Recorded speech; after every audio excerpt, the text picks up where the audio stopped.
Hi. Hello. We are back again for another discussion. This is Recovery Month.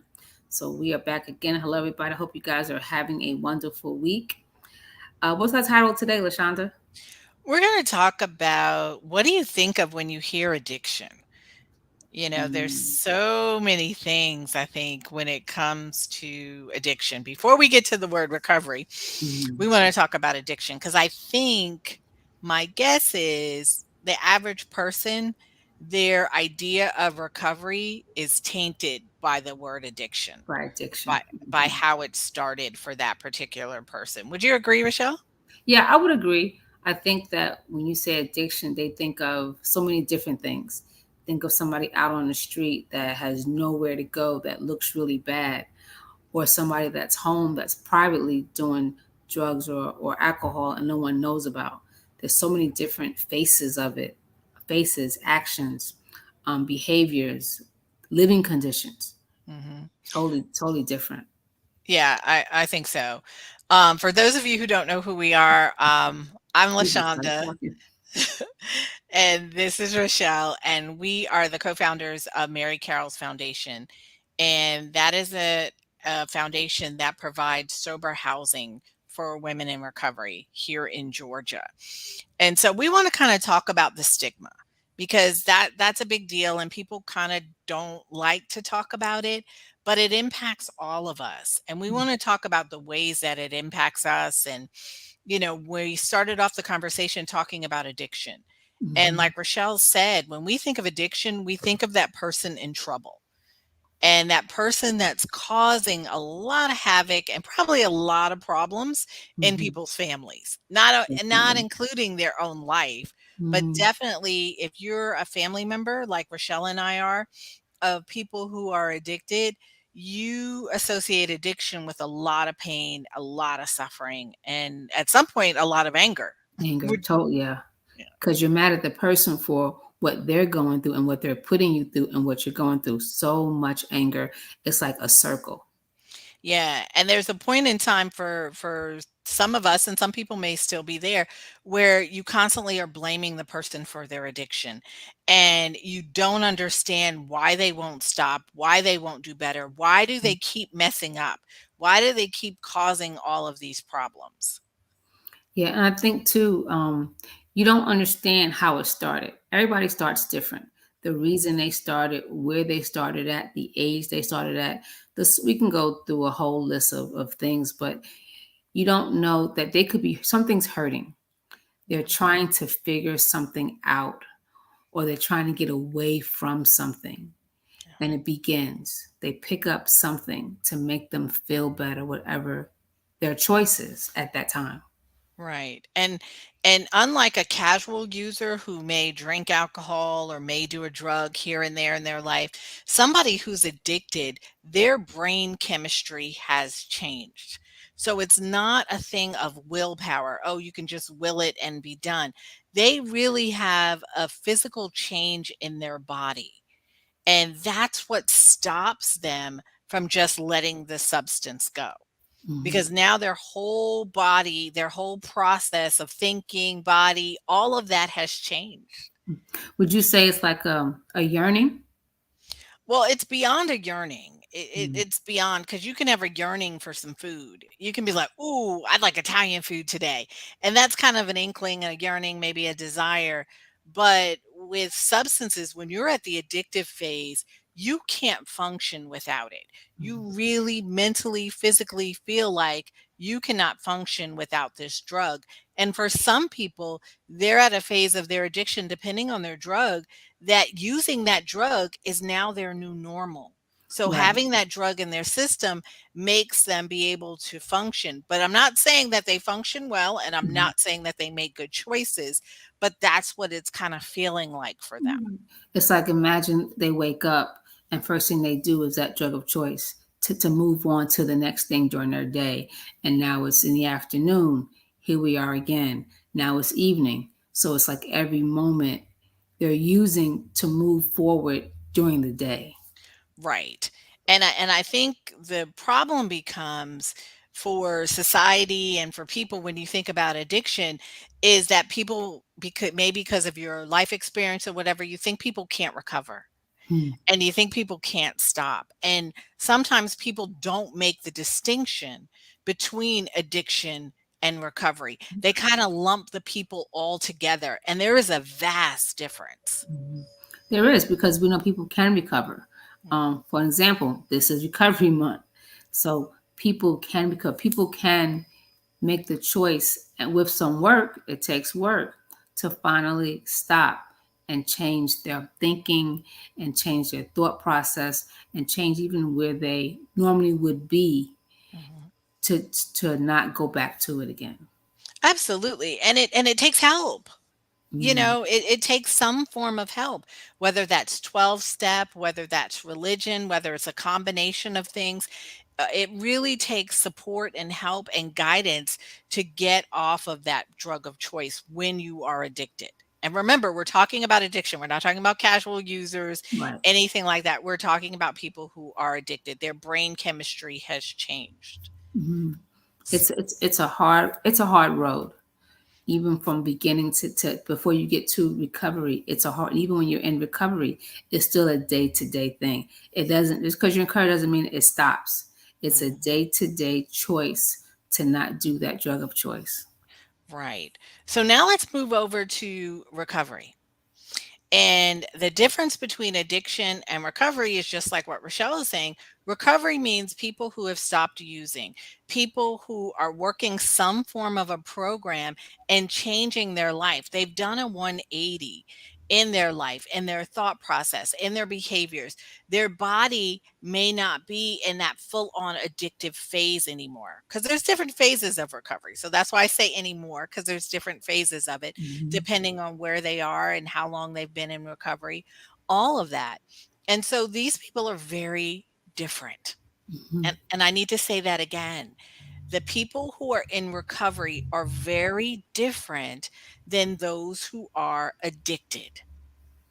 And I need people to really hear that because we have so much stigma about recovery. We really, really is. And Rochelle and I are going to do sober homes. And so, Rochelle, I want you to talk a bit about what is a sober home and how does that relate to recovery? Well, sober home is you as a person, a woman, which we're offering for, having a place to stay that's in recovery, meaning they are not doing any drugs, not doing any drugs. They've made a choice to live a drug-free life, live an alcohol-free life. Sober, it's an everyday commitment. Either you go into AA, you go into a program like LaShonda said, faith based, but you are committed to walk a different walk. You're committed to change your life. You're committed to work the program, whatever that program might be, to help you be a better person. Be the person that you know that you can be. Absolutely.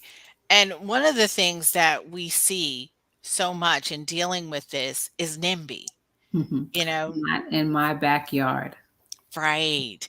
And this is part of the stigma.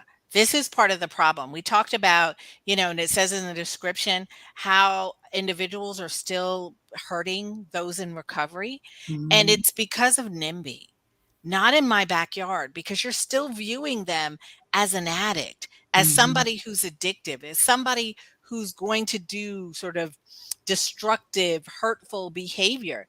And not everyone in recovery is going to do Right. those things. And you're bringing up their past. You're not letting them let go of what they used to do. Yes, that was them at one point, but now they're here. Now they're doing different things. They're talking different. They're walking different.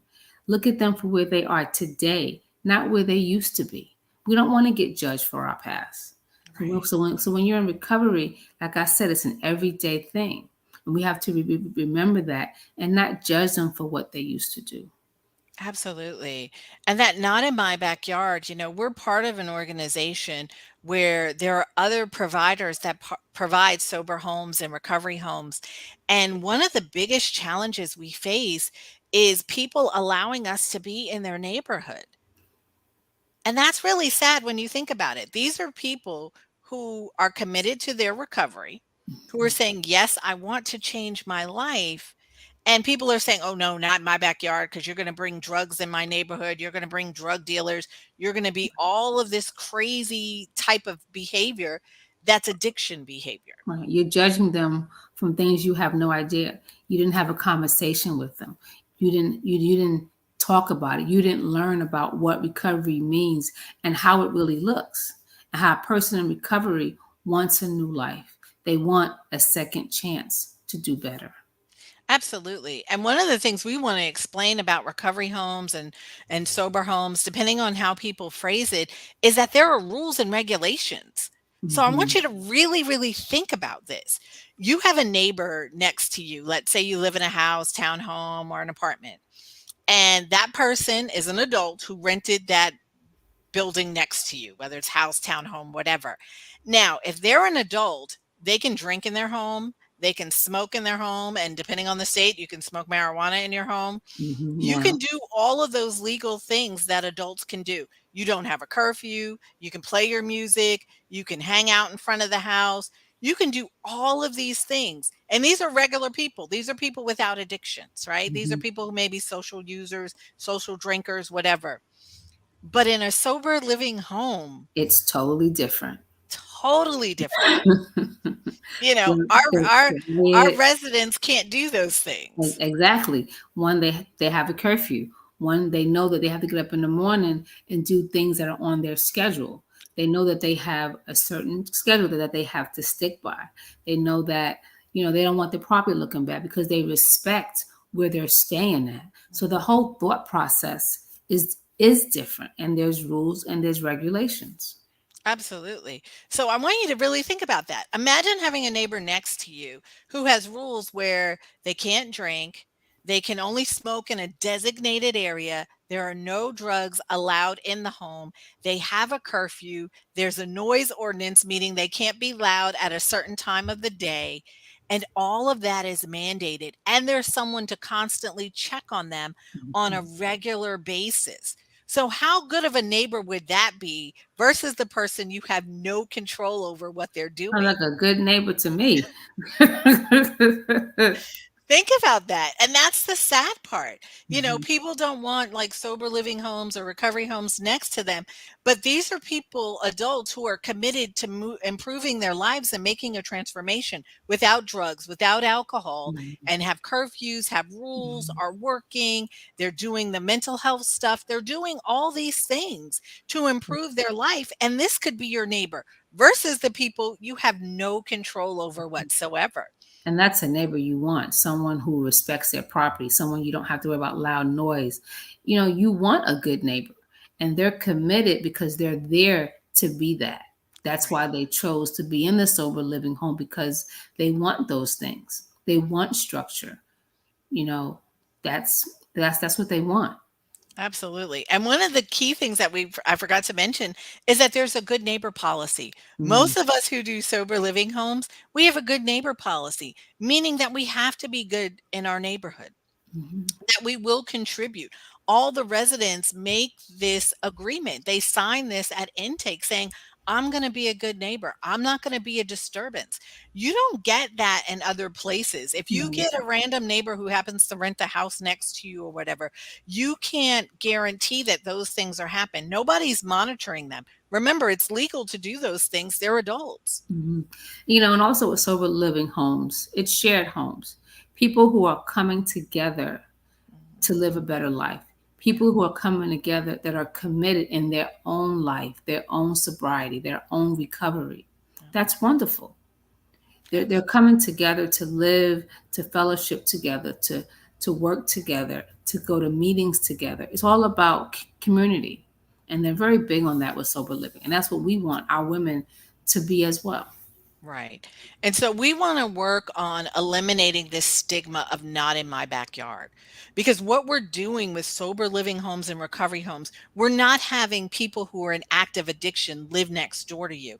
We're Mhm. having people who are saying, I don't want to do drugs anymore whatsoever.